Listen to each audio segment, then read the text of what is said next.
Hello guys, मेरा नाम है भारत गुप्ता और आज मैं आपको force and laws of motion, जो कि एक बहुत ही डिफिकल्ट चैप्टर मानते हैं बच्चे, वो मैं कवर करने जा रहा हूँ। बिल्कुल ही ईजीएस्ट और बिल्कुल ही ऐसे मान के चलूँगा कि मतलब कि आपको कुछ भी नहीं पता और बिल्कुल ही स्टार्टिंग से शुरू करूँगा। तो चलिए शुरू करते हैं। तो फोर्स की वजह से हम तीन चीज़ें देख सकते हैं। एक है मोशन, जो कि हम फर्स्ट चैप्टर में पढ़ते आए हैं, स्टेट टाइम मोशन में, कि एक्सेलरेशन प्रोड्यूस होती है, जो कि हम बाद में देखने वाले हैं। और तीन चीज़ें होती हैं, मोशन, टॉर्क और डिफॉर्मेशन। टॉर्क क्या चीज़ है? टॉर्क है कोई भी फिजिकल मतलब एक फिजिकल क्वांटिटी है, मतलब जो रोटेशन ऑफ द बॉडी में रोटेशन ऑफ बॉडी करती है।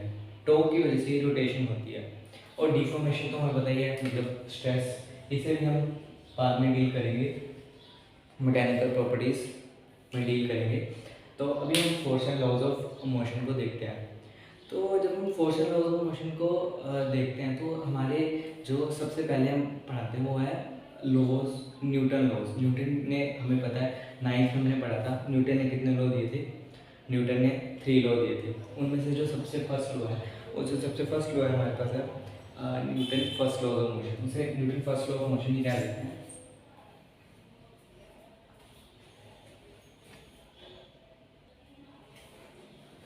तो पढ़ते हैं हम first law of Newton, Newton first law.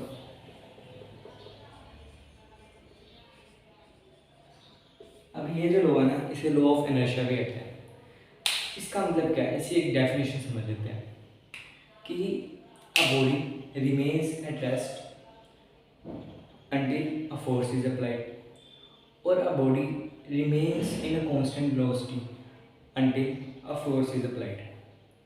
मतलब कि अगर कोई बॉडी है, इसमें अगर लिखे तो body stays at rest until a force is applied,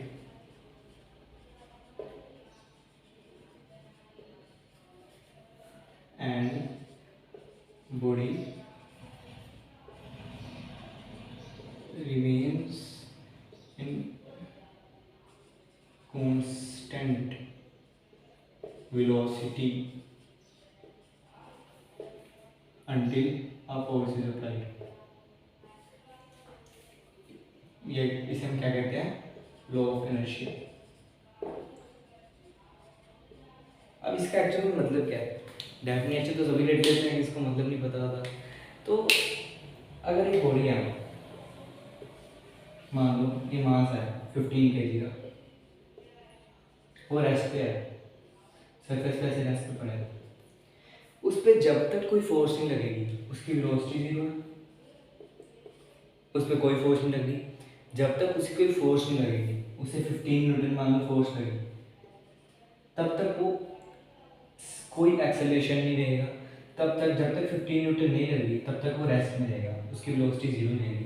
लेकिन जब फोर्स लगी तब ये मूव कर जाएगा, यानी इसमें एक्सेलरेशन आ जाएगी। इससे क्या हमें फ़ायदा मतलब पता चला कि जब ये पहले रेस्ट में था, जब तक हमने फोर्स नहीं लगाई तब तक ये मूव नहीं करा। बाद में इसकी एक्सेलरेशन 1 मीटर पर सेकंड हो जाएगी जब इस पर 15 न्यूटन से फोर्स लगाएंगे। लेकिन जब तक हमने फोर्स नहीं लगाई तब तक ये रेस्ट ही था, ठीक है। लेकिन इसका एक बहुत एक कैच भी है। ये देखिए, मान लीजिए कोई बॉडी रफ सरफेस पे पड़ी है, ठीक है, रफ सरफेस ऐसे पड़ी है और उसको हमने ऐसे फोर्स लगाई। हम कोई रफ सरफेस, मान लो टेबल है, रफ सरफेस पे पड़ा है, उसे हम जब धक्का लगाते हैं, वो जो जब हम धक्का लगाते हैं ना, फ्रिक्शन की वजह से ग्राउंड भी एक कॉन्टैक्ट फोर्स यानी कि फ्रिक्शन फोर्स लगा रहा होता है। हमने 15 न्यूटन मान लो फोर्स लगाई, 15 न्यूटन हमने ऐसे फोर्स लगाई, तो ग्राउंड में 15 न्यूटन फोर्स लगा के उसे जीरो कर देगा। इसमें तो हमने एक्सटर्नल फोर्स लगाई, फिर भी पहले भी रेस्ट पे थी, अब भी रेस्ट पे रही। इसमें तो इस पर भी हमने फोर्स लगाई, तो ये क्यों मूव नहीं करा? तो इसका कैच है कि a body stage at rest until A external force is applied. यानी कि जब भी हम फोर्स की बात करते हैं ना फर्स्ट लॉ में, इसका मतलब होता है एक्सटर्नल फोर्स। एक्सटर्नल फोर्स का मतलब क्या है? एक्सटर्नल फोर्स होता है, एक्सटर्नल फोर्स का मतलब सिग्मा एफ से डिनोट करते हैं, वो होता है vector sum of all forces, vector sum. यानी नेट रिजल्टेंट एक्सटर्नल फोर्स का मतलब नेट एक्सटर्नल फोर्स। अब जब हमने ब्लॉक लगाया था उस पर हमने भी फोर्स लगाया 15 न्यूटन, और ग्राउंड में भी फोर्स लगाया 15 न्यूटन। उसका जो सिग्मा एफ था वो कितना, मतलब कि वेक्टर सम, यानी कि उसका जो रिजल्टेंट कितना हो गया, 0 हो गया। इसलिए वो मूव नहीं करी, पहले भी वो रेस्ट पर थी, बाद में भी वो रेस्ट पर रही। यानी कि इसको हम मॉडिफाई करें तो क्या कहें, body stage at rest until a external force is applied, external net force is applied. इसका मतलब ये है कि जब तक एक्सटर्नल नेट फोर्स नहीं लगती तब तक वो बॉडी उसी वेलोसिटी, यानी उसी वेलोसिटी से रहेगी, यानी चाहे वो वेलोसिटी उसकी 0 हो, यानी अगर वो रेस्ट पे तो रेस्ट पे रहेगी, अगर वो सेम 5 मीटर पर सेकंड से मूव करे तो 5 मीटर पर सेकंड से ही मूव करेगी। तो इसमें हम ये जानते हैं। अब जो हमारा जो नेक्स्ट लॉ है वो आ जाता है सेकंड लॉ। सेकंड लॉ है कि बहुत ही इंटरेस्टिंग लॉ है सेकंड लॉ। सेकंड लॉ में हम पढ़ते हैं definition of force. Second law, अब सेकंड लॉ, सेकंड लॉ का मतलब क्या है? सेकंड लॉ है कि जितनी हम ज़्यादा फोर्स लगाएंगे, मतलब जो अगर जब हम फोर्स लगाएंगे जो जितनी ज़्यादा होगी, मतलब जो फोर्स है वो डायरेक्टली प्रोपोर्शनल टू किसके होता है, rate of change of momentum के। इसका जो डेफिनेशन हम ये लिख सकते हैं कि force is directly proportion to rate of change of momentum. अब मोमेंटम का मतलब हमें पता है, मोमेंटम क्या होता है, पी वेक्टर। हमें पता है जो मोमेंटम होता है किसके इक्वल होता है, एम वी के। इसका मतलब क्या है, force is directly proportional to rate of change of momentum. अब रेट ऑफ चेंज का मतलब क्या है, रेट तो हमें पता है टाइम, तो फोर्स किसके डायरेक्टली प्रोपोर्शनल टू आ गई, D P vector by d t. अब हमने ये तो कह दिया कि फोर्स जो है वो rate of change of momentum के डायरेक्टली प्रोपोर्शन है। अब हम इसको ड्राइव कैसे करेंगे? अब जब हमने ये जो एक प्रोपोर्शनैलिटी हटानी होती है ना, हमें कांस्टेंट चीज़ की ज़रूरत पड़ती है। तो यहाँ पे कांस्टेंट आ जाता है 1, जो बाद में कैलकुलेशन होती है तो उसके बाद कांस्टेंट आ जाता है 1, constant D P by d T. ठीक है, इसका मतलब क्या आ गया, फोर्स इज इक्वल टू ये 1 आ गया m v d t by d m v d t by d t. अब आपको पता है जो मास है, मास क्या है, कांस्टेंट, तो ये बाहर आ जाएगा, तो फोर्स है किसके इक्वल आ गया, m d v by d t. और d v by d t क्या है, change of velocity by change of time. ये क्या हमारे पास आ गया, एक्सेलरेशन। तो इसका सिंपल फॉर्मूला क्या आ गया, F is equal to m a. अब इसमें भी कई पॉइंट्स हैं, इसमें नोट करने वाली बात क्या है, जो ये फोर्स है ना, जो ये फोर्स है नोट कर लेना, जो ये फोर्स है वो भी नेट एक्सटर्नल फोर्स है। नेट एक्सटर्नल फोर्स होता है वेक्टर, जैसे मैंने आपको पहले बताया, vector sum of all the forces applied on a body. एक बॉडी पे जितने भी फोर्सेस लग रहे हैं उसका एक वेक्टर सम को हम क्या कहते हैं, एक्सटर्नल, नेट एक्सटर्नल फोर्स। ये क्या है, इसका फर्स्ट पॉइंट क्या लिखेंगे, first main point two remember कि ये क्या है, force is net external force, external force. Second point, mass is point mass. This is very important thing. Mass is point mass. इसका क्या मतलब है? अब ये जो सेकंड लॉ है ना, इसमें एक ही कंडीशन है कि जो मास होना चाहिए ना वो पॉइंट मास है। दो तरह के मास होते हैं। मास होते हैं ना, ये बहुत इंपॉर्टेंट है, ये हमें काम आएगा सर्कुलर मोशन में, इसलिए इसे नोट करके अच्छी तरह याद करके रखना। मास जो होता है ना, टू टाइप का होता है, पॉइंट मास और एक एक्सटेंडेड मास। एक्सटेंडेड मास का मतलब क्या है? पॉइंट मास होता है जिसकी डायमेंशंस बहुत ही कम है, एक पॉइंट की तरह, बिल्कुल इसके नाम की तरह, एक पॉइंट की तरह। एक्सटेंडेड यानी कि जिसकी हम लेंथ, ब्रेड्थ, हाइट इनमें से किसी भी चीज़ को इग्नोर नहीं कर सकते। एक्सटेंडेड वर्ड कैसे भी हो सकती है, कैसे भी हो सकती है।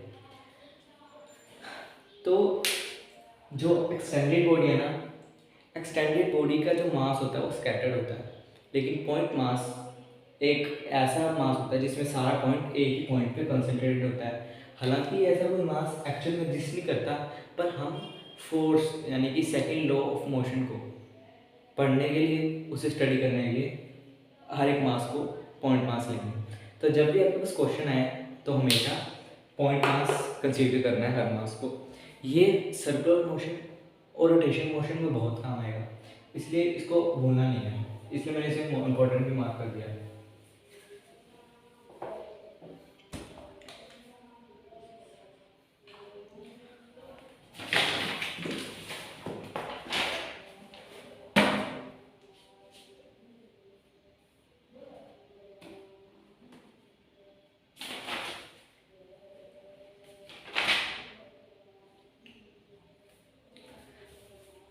एक और पॉइंट है इसमें कि जो ये एक्सप्रेशन है वो एक कैसा एक्सप्रेशन है, वो एक instantaneous expression, instantaneous expression, instantaneous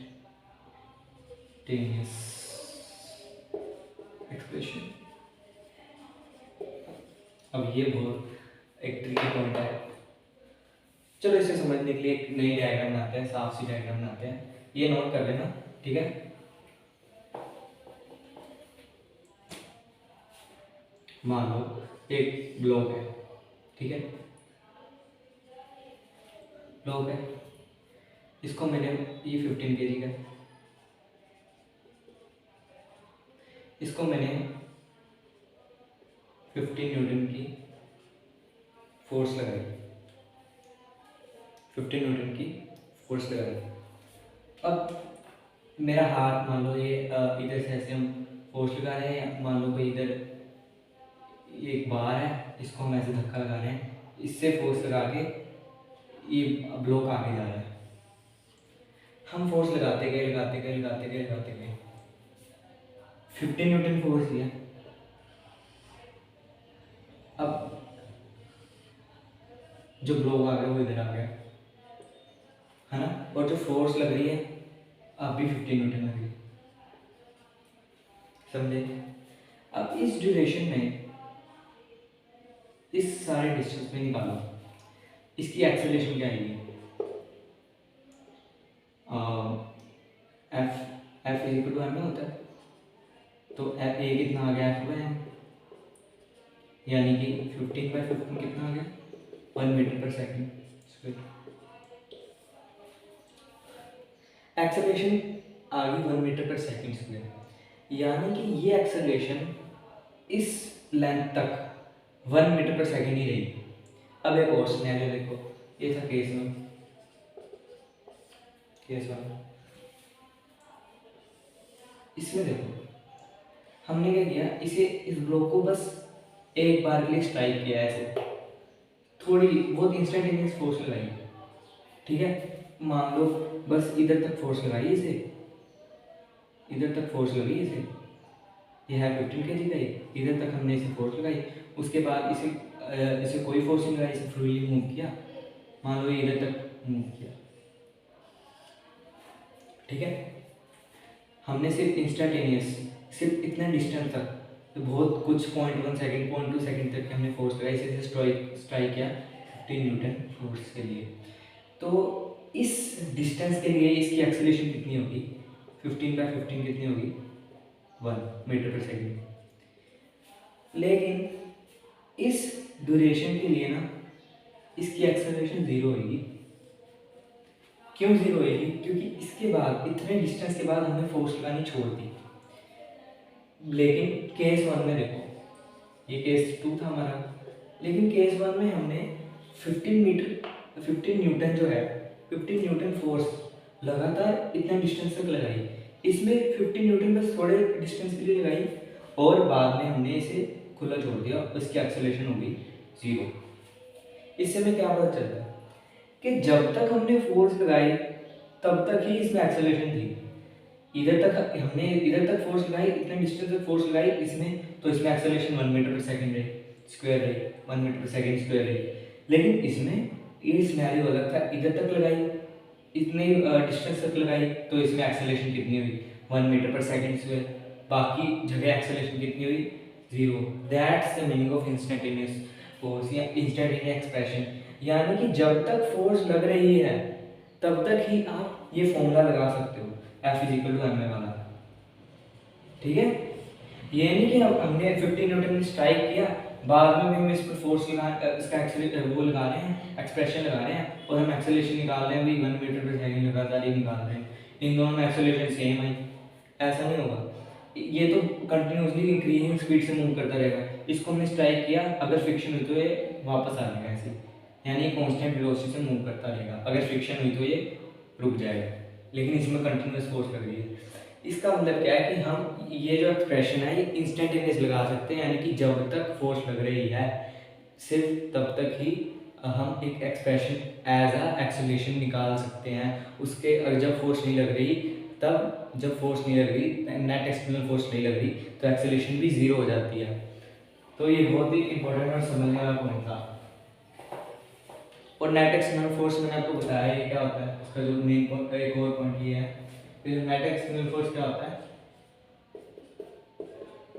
F1 vector plus F2 vector to Fn vector. पता है इसका मतलब, इसका मतलब क्या है, vector sum of all forces. Force क्या है, एक वेक्टर, वेक्टर क्वांटिटी है फोर्स। तो जो एक्सटर्नल फोर्स है वो एक वेक्टर सम है ऑफ ऑल फोर्सेस। ठीक है, और एक और केस है जिसमें ये वैलिड नहीं होता, वो केस है कि वेरी हाई वेलोसिटी, मतलब अगर किसी मास की वेलोसिटी बहुत ही हाई होती है ना, मान लो उसकी वेलोसिटी 3 × 10 लाइट की वेलोसिटी तक मिली। अब ये अगर इधर तक वेलोसिटी पहुंची तो आपको देख लो कि वो जो मास है वो एनर्जी में कन्वर्ट हो जाएगा, इसलिए ये फॉर्मूला तब भी वैलिड नहीं होता। ठीक है,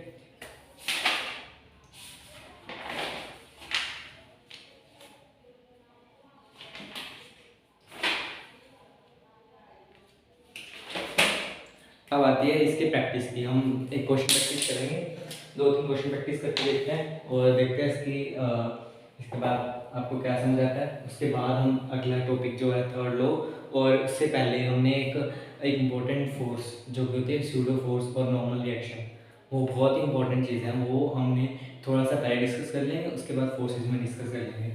अब हम क्वेश्चन प्रैक्टिस करते हैं। तो सबसे पहला क्वेश्चन मैं आपको देता हूँ। क्वेश्चन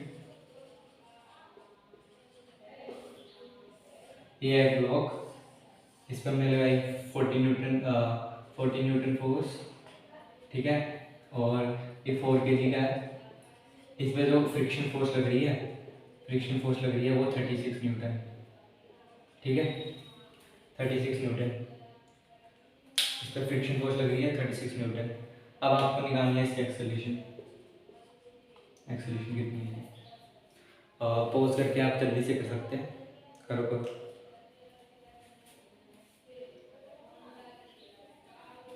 नहीं हुआ कोई बात नहीं, अब हम करते हैं। ये एक ऑब्जेक्ट है, इस पर फोर्स कितनी लग रही है, इस साइड 14 न्यूटन, इस साइड 36 न्यूटन। हाँ, मैंने आपको क्या बताया था कि है तो ये एक्सटेंडेड ऑब्जेक्ट, लेकिन हम इसे as a point object treat करेंगे, पॉइंट की तरफ फोर्स लग रही है वैसे 40 न्यूटन और इधर 36 न्यूटन। अब वेक्टर सम ऑपोजिट है तो ये इस साइड ही चला जाएगा और 40 माइनस 36 हो जाएगा।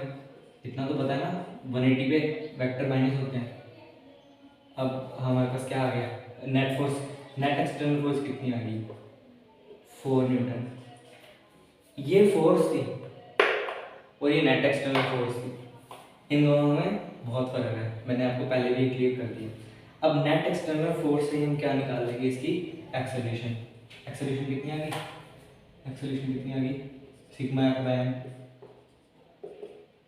4 न्यूटन बाय 4 kg 1 मीटर पर सेकंड स्क्वायर। कई बच्चों ने इधर 14 न्यूटन से डिवाइड करके 10 मीटर पर सेकंड स्क्वायर निकाल दी होगी। तो याद रखना नेट एक्सटर्नल फोर्स के इक्वल होता है जब भी हम सेकंड लो लगाते हैं। अब एक और क्वेश्चन करके दिखाओ। इस क्वेश्चन में आपको ये भी इम्पोर्टेंट रखना होगा कि आपको जो वेक्टर सम है वो भी आना चाहिए, ठीक है। क्वेश्चन 2, एक मान लो ये टेबल है, एक टेबल है ये, ठीक है। इस पे ये ब्लॉक रखा हुआ है, ठीक है, ये ब्लॉक रखा हुआ है,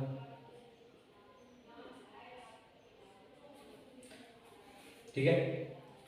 इस पे इस तरफ जो फोर्स लग रही है वो है हमारी कितनी है, 6 न्यूटन, ठीक है। और इधर क्या लग रही है, हमारी जो फोर्स लग रही है एट, इस फोर्स लग रही है हमारी ये 6 न्यूटन, इसको मान लो 8 न्यूटन। ये जो बॉडी है ये 1 kg की है। तो हमें बताना है इसकी एक्सेलरेशन, एक्सेलरेशन वेक्टर, यानी कि एक्सेलरेशन की मैग्नीट्यूड भी बतानी है और एक्सेलरेशन की डायरेक्शन भी बतानी है। तो इसका जो मेन चीज़ है वो हमें ये पता चल होना चाहिए वेक्टर सम कैसे करते हैं। अब आपको पता है ये 90 डिग्री पे है, आप खुद से सॉल्व कर लो, उसके बाद पॉज करके सॉल्व करो, उसके बाद देखते हैं। अब देखो ये एक पॉइंट ऑब्जेक्ट है, पॉइंट ऑब्जेक्ट को ट्रीट करो, इधर 8 लग रही है, इधर 8 लग रही है, इधर 6 लग रही है। अब हमें पता है 2 वेक्टर का सम जब वो 90 डिग्री पे होते हैं तो क्या होता है, 8 वेक्टर प्लस 6 वेक्टर। अगर ये 90 पे है, अगर ये 90 डिग्री पे है तो ये किसके इक्वल होता है, ऐसे होता है ना, a is equal to under root a1 square plus a2 square. जब ये 90 डिग्री पे होते हैं 6 स्क्वायर प्लस 8 स्क्वायर 36 प्लस 64 कितना 10 न्यूटन। ये याद रखना 8 6 का रिजल्टेंट हमेशा अगर वो 90 पे हो तो 10 आता है। 10 न्यूटन फोर्स लग रही है इस साइड, यानी कि एट 45 डिग्री एंगल।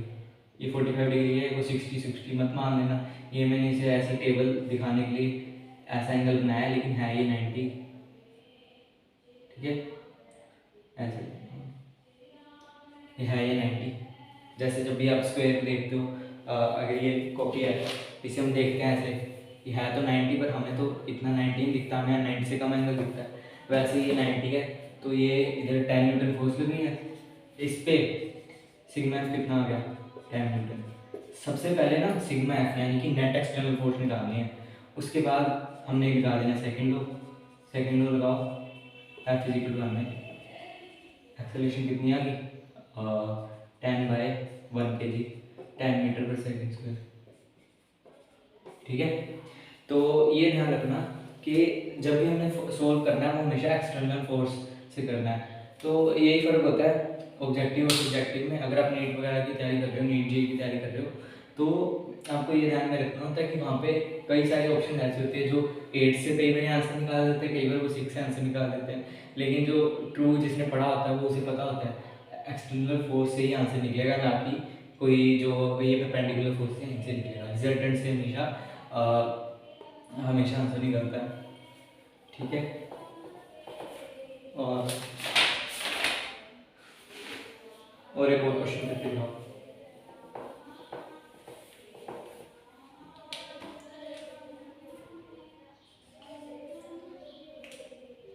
मान लो ये एक सैंड बैग है, ये सैंड बैग है, इसमें सैंड भरी हुई है। हमने एक बुलेट फायर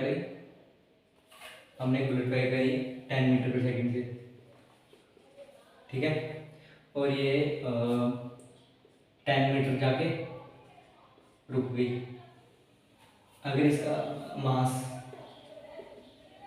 500 ग्राम था, तो बताओ फ्रिक्शनल फोर्स, इसकी जो opposing force sand bag force लगाएगा ना अपोजिंग, उसकी मैग्नीट्यूड बताओ। तो करो जल्दी से।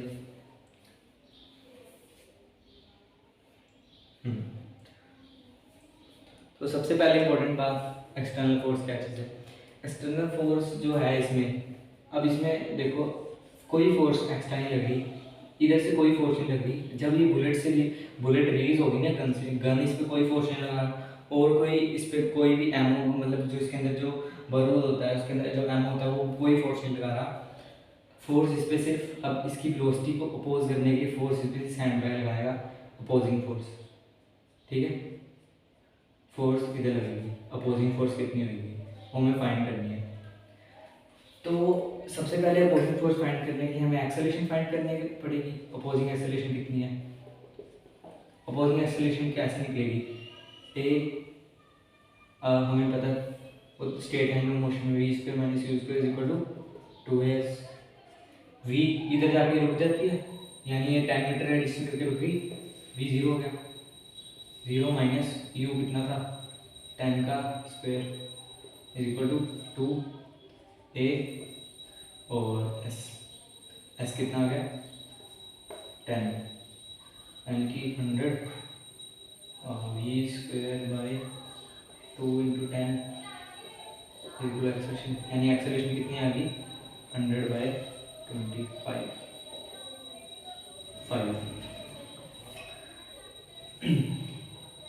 अब देखो ये जो एक्सेलरेशन है वो नेगेटिव में आएगी, यानी कि ये देखो जो ये s है, s हमने इधर से इधर मेजर किया है, थोड़ा एक्स एक्सिस मेजर किया है।